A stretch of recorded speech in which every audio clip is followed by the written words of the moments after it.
Hello guys मोर इउट्यूब channel সকলকে নমস্কাৰ জনাইছোঁ আৰু আজি আপোনালোকক পদ্মশ্ৰী মিনি থিয়েটাৰৰ এটা ৰিহাৰ্সেলৰ দৃশ্য দেখাম। আপোনালোকৰ যদি ভাল লাগে কন্টেক্ট কৰিব পাৰিব, মই ডেছক্ৰিপশ্যনত নাম্বাৰ কেইটা দি দিম।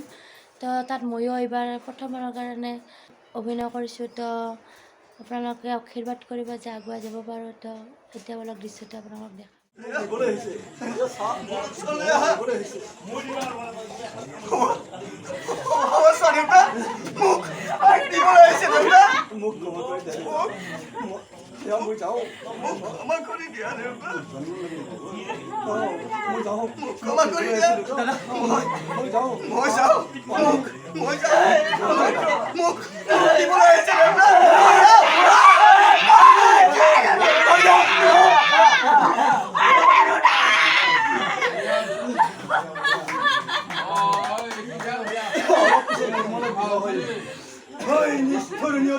Hey, nisto nioti!